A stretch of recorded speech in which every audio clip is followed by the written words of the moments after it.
Just a quick announcement before we begin. We are so excited to be reopening our Finding Your Person program, where UA and I will teach you everything we've learned in the last 8 years. We really put so much into this program, but the goal here is to help you break free from all the dating BS, the endless swiping, the situationships. You know it. I don't even need to go into it, but we really want to help you find that emotionally available partner that we know you want. So we've both been here before. We've been in the thick of modern dating and we found a way out. And we've also learned from a ton of people we've had on the podcast and others that have gone through the program and ones that we modeled the program after. So we can't wait to, get that next cohort in. We've been doing this now for 3 years and we've had so many people come out on the other side, and we hope that can be you. The program will be open until Sunday 4/14. So if you're interested in joining, this is the time to sign up, because we also are going to be doing some one-on-one calls throughout the program with anyone that's part of it. So we look forward to meeting you in there.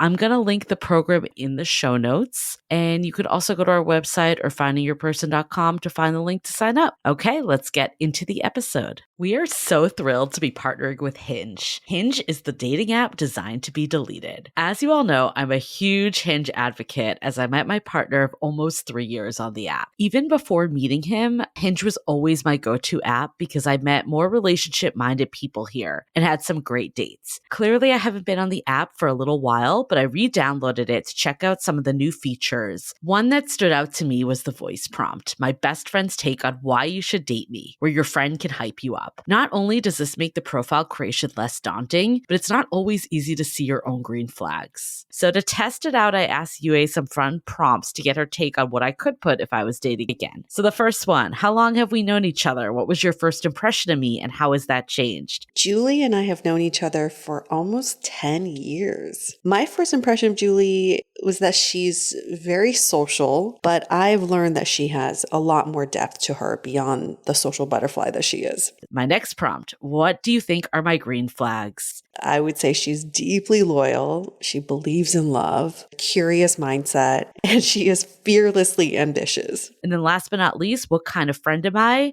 Julie's the kind of friend who will always have your back, no matter what. Damn, that feels nice to hear. So download Hinge and try voice prompts today. Then find someone worth deleting the app for. I am all about self-care these days, and guess what? Body care is also self-care. Taking care of your body is a moment to practice mindfulness, self-love, and compassion, all things that I am fully behind right now. That's why I'm so glad to share a promo from one of our new sponsors, Osea. I'm obsessed with their Mega Moisture Duo that provides instant firming hydration and delivers a full body glow. It makes me feel so confident and refreshed to walk out the door with unbelievably glowing skin. And there's nothing more I love than getting premium skincare products at an incredible value. So, show your skin some love with clean, vegan skin and body care from Osea. Get 10% off your first order site-wide and use the code DATEABLE at OseaMalibu.com. You'll get free samples with every order and free shipping on orders over $60. Head to OSEAMalibu.com and use the code DATEABLE for 10% off. Hi, I'm Yue Xu. And I'm Julie Krafchick. We're active daters turned dating sociologists. Here to dive into everything modern dating and relationships. Welcome to the Dateable Podcast. Who's hungry and ready to talk? Because you're in the right place. It's brunch talk. Or eat and talk at the same time. No, not at the same time, because that's rude to eat and talk at the same time. You can eat. We will you talk. guys can eat. Yes. We will do the talking. This is the best part about a one-sided brunch, right? We're not eating at all. We are just sitting there awkwardly talking at you while you eat. Isn't that great? It's romantic. I do love when people tell us, we've heard this quite a few times, is that it does become part of their Sunday ritual. You don't have to listen to this on Sunday at brunch time by any means, but we love when we hear when people say that they do. And it's like they get ready, have their breakfast, or lunch, brunch works good for that, time zones, and they listen to us. And it's like we're there with friends. We are there with you, and we are there with you in regards to this question for this episode. The question is, How do you have difficult conversations with your partner? And for more context, tips on having difficult conversations when you're with your partner about pace when I'm hyper communicative and the other person is not. So this is really a pace discrepancy kind of conversation to be had. Well, let's just pull back. Difficult conversations are difficult to have for a reason because you have to be vulnerable in these conversations. So let's just address that. It's not easy for anyone. If we're talking about a pace discrepancy or something along those lines in a relationship, the best way to address this is to come from your own experience and what you are going through versus projecting onto your partner, like saying, you're moving too slow, or you're not moving at my speed, or you may not be ready for a relationship. I've said that multiple times. Like, you're not the person who's ready for a relationship. So I think we have a pace discrepancy. No, you only can talk for you about you. So come at this conversation with, this is how I'm experiencing this right now. I'm feeling like I'm ready to move this relationship forward. And in my mind, moving this relationship forward means this. How do you feel about that? Yeah. And we have a whole episode about pace discrepancies that we did sure with do. the wonderful Dr. Alexandra Sullivan. And I was in it. I get it. And this part about you're hyper communicative and your partner is not. I think this actually is quite common, especially with pace discrepancies too. So what do you do in this situation? I think for me, what really worked, and I got this from Dr. Alexandra too, is having the once a week check-in time where you don't need to resolve everything all at once. And eventually for me, that became a once a week therapy session where we had a third party involved. But having this set time on the calendar was really helpful, especially for my partner, where it did kind of overwhelm him if I just brought it up out of nowhere. Because in his mind, he was mentally prepared, like, this is the time that we are going to have this conversation. Not like when we're eating dinner, just like randomly, and I'm just kind of coming at him with it. And I think especially with people that are hyper communicative, fall into this camp, you might want to talk about it all the time. And this actually isn't really healthy and good either, because especially with a pace discrepancy, like, you need to remember like why you're in this relationship in the first place.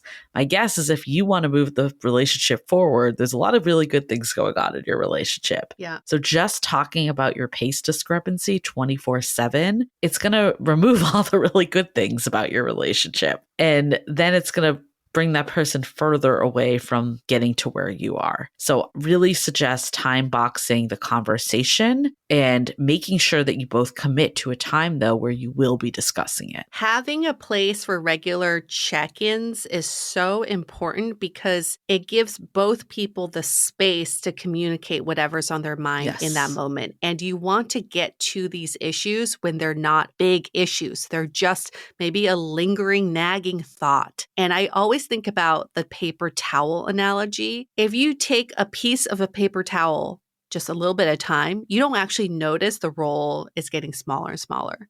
But if you take like 20 pieces of paper towel all at once, you rip it off, you notice. And it's alarming because you're like, oh my God, now I got to replace the paper towel soon. That's how relationships feel. If you address them one piece at a time, a little bit at a time, it doesn't feel as alarming.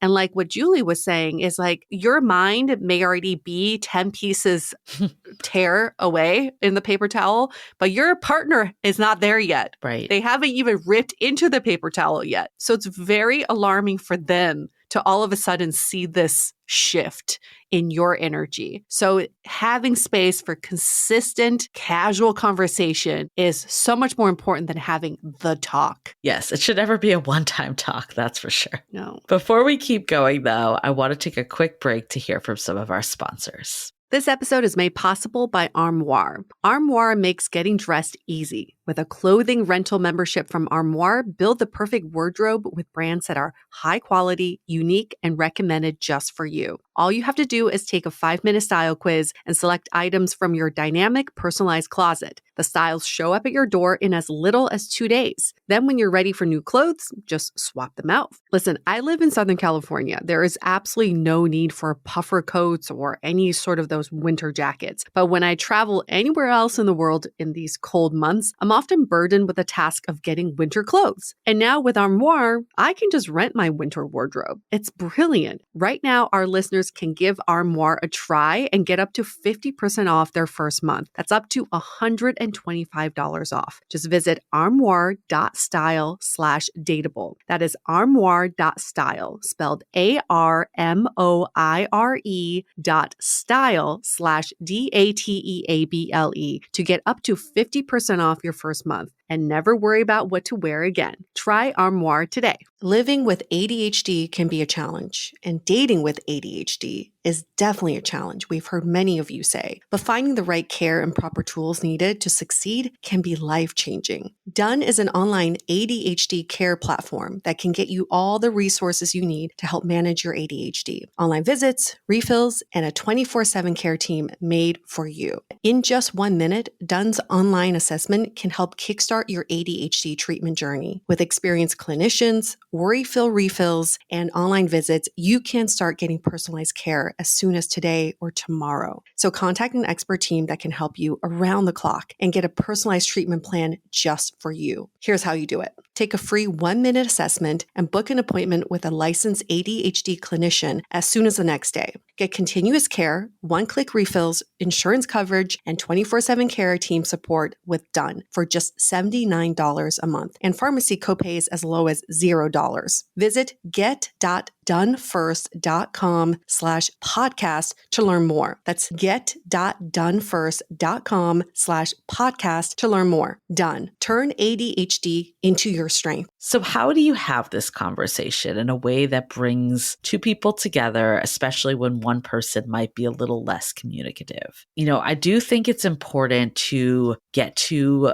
a middle ground of like how long you're going to have this conversation for. Because a pace discrepancy by definition is that one person is ahead and the other is behind. Mm-hmm. This time frame might probably be a little slower than the faster paced person wants, and probably a little faster than the slower paced person wants. But that having some sort of time frame that you're going to come back and revisit this conversation is really important. When we did ours with the therapist, like he actually had us not talk about the pace discrepancy until a set time. And at first it was really uncomfortable for me, someone that wanted to talk about it all the time and be hyper-communicative and work things out. But I learned actually letting things like rest. And the method of this was like, let me bring up all like what else is going on, because you hear this from therapists all the time, is the reason why someone comes is actually usually not the reason that like there's an issue, like what's beneath it is interesting. And at the end of the day, there's a reason why your partner has a pace discrepancy that might have nothing to do with you. It might have to do with their own relationship history, their own fears, their own anxieties, whatever's going on. But using that time to understand where they're at, not only will that connect you more as a couple because you understand your partner better, but it also removes like this pace and like difficult conversation type of thing. But again, not putting it away forever. You're coming back to it eventually. Yeah, I like that. And making sure that your needs are also addressed in this is so important, because many a times I've been there where I'm like catering to the other person, but you have to know that you need to get all of this out of your system. What's worked for me in the past in having these conversations is where I have the conversations. I used to do the check-in with my partner on a couch, and it started to feel clinical because I think we did our couples counseling on the couch.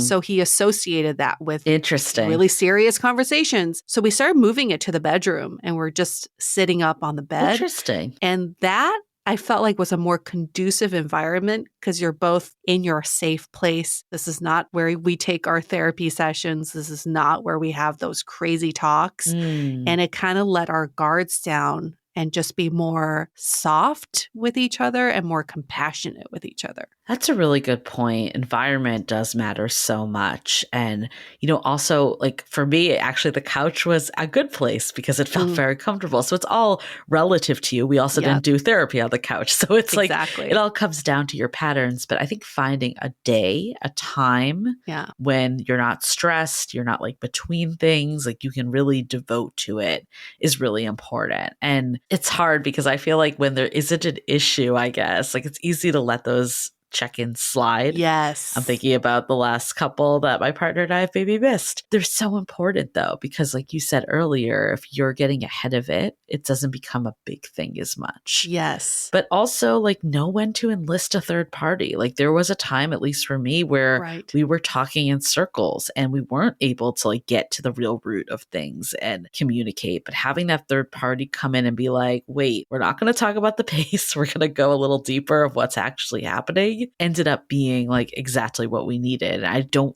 know if we could have got there. Even as someone that does a dating podcast, even as someone that thinks they're hyper communicative, I don't know if we could have got there without that third party. Yeah, because you're only communicating for yourself. Yeah. As you should. You are only responsible for yourself. And sometimes a third party can just facilitate the conversation and not so much like the discussion, the serious discussion. Yeah. And I love this idea of, not letting it slide, even though, yes, it will slide in a relationship sometimes. I remember listening to Tim Ferriss on his podcast when he first started dating his girlfriend. And he said, I would move mountains to keep my check-ins with my girlfriend. And I was like, wow, even Tim Ferriss would like move some crazy important meeting to talk to her. And at the time, I thought it was a little trivial, but now in hindsight, I realize, I used to push them quite a bit or reschedule them just like I would do with my work meetings. Like, we can address this another time, or maybe this week we don't need to. 1 or 2 times, I think it's okay. But if I were to reflect back on that relationship, I wish I did move mountains for some of those times because obviously there were issues that were not addressed. Okay, you're inspiring me to make this a priority because it's so easy to do it. But you're right. If your relationship truly is the most important thing or one of the most important things in your life, it should be a priority. I also hear the people, because I used to be this person being like, why do you need a relationship check-in? That's so clinical. It's so lame. It's so work-like. I used to feel this way. I'm like, I don't get it. Like, aren't couples always talking? Like, why would they need that? Right. As you learn, you need it. Like, I think this is by far one of the best things that we did during this time was having this, set aside time. And even like when we were doing therapy, we also kept the check-in because it was another time to actually have the conversation with just the two of us. I love that. I think it's such a great way to address whatever's on your mind. And it's funny. I don't know if you've noticed this, Julie, but like once you start talking, maybe there's nothing to talk about at first, but once you start talking, you're like, oh, yeah, there is something on my mind that I kind of pushed to the back of my mind for some reason. Yeah. Well, it's also important, especially like I think my partner didn't want to tell me certain things. Yeah. Thinking it would be upsetting to me. But then when he actually said it, I'm like, oh, like, of course I'll put the dish away better or I'll turn the light off or close the door while you're sleeping. Like, it's so not a big deal to me. Yeah. But then when he didn't say it, it made me think it was like this massive thing, huge thing, yes. So it just made us both more comfortable with getting things out in the open and addressing. And I think the last thing I'll say on this topic too is there is a balance of advocating for yourself, but also listening to your partner. And I maybe swung too much on the advocating for myself side in the beginning. And that's because I had a history of doing the opposite and never advocating for myself. I went full steam to myself. And I think what I've learned is that, of course, it's a two-way street. It's a human at the other side. You can also not let your past dictate what's happening here. Like if you've had a series of partners that wouldn't fully commit, that doesn't mean your current partner is the same. Correct. Even though it's easy to see that pattern. So how do you strike that balance between still putting yourself first, but also being like, I'm here because I want to pursue a relationship and I love my partner. I need to listen and hear them out too. Yeah. Maybe it's worth establishing ground rules for these check-ins and conversations of saying our only goal here is to seek understanding. Yeah. Not trying to prove anybody's right or wrong or who's the faster one or slower one. There is no qualifier. It's just seek understanding. And breathe. Yeah. These are all wonderful questions. All should be addressed. Even if you're single, it's like important to understand how to have difficult conversations with anybody in your life. Oh, yeah. Because we're constantly having these or avoiding these conversations. I mean, even if you're not with like someone at the point that you can have a check-in, you still might have to have a difficult conversation. Yes. And that should be done in a very similar manner. And I think what I've learned from the check-in is you always start positive of what's going well for you in the week. Yes. There is also an affirmation or thing that you love about your partner, and then what's not going so well for you personally, and then any relational growing edges. And then you end with the intention. That was at least Dr. Alexandra Solomon's format, and I love it. It's a great format. Okay. Cool. Send in your questions. Email us hello@dateablepodcast.com. You can Instagram us at dateablepodcast, or you can bump your question up to the top of the queue by giving us a rating and review in Apple Podcasts, 5 stars in the body of the review. Ask your question. We'll answer it as fast as we humanly can. We promise to do so. Okay, we'll see you next week. The Dateable Podcast is part of the Frolic Media Network. Find more podcasts you'll love at frolic.media/podcasts. You can follow us on Instagram at Dateable Podcast and visit dateablepodcast.com for access to all the episodes and our premium programs. Also, make sure to subscribe today if you haven't already on Apple Podcasts, Spotify, or your favorite podcast platform so you are the first to get all the latest episodes. And most importantly, stay dateable.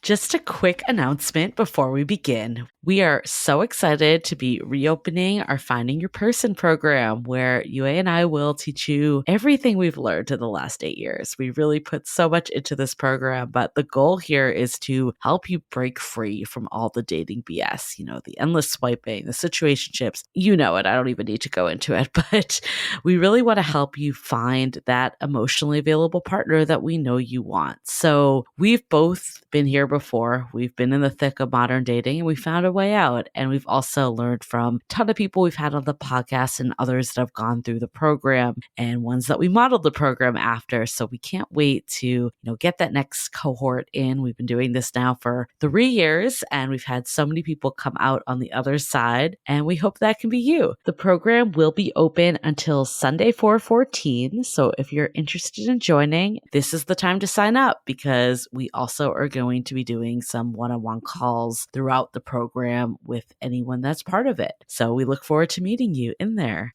I'm going to link the program in the show notes, and you could also go to our website or findingyourperson.com to find the link to sign up. Okay, let's get into the episode.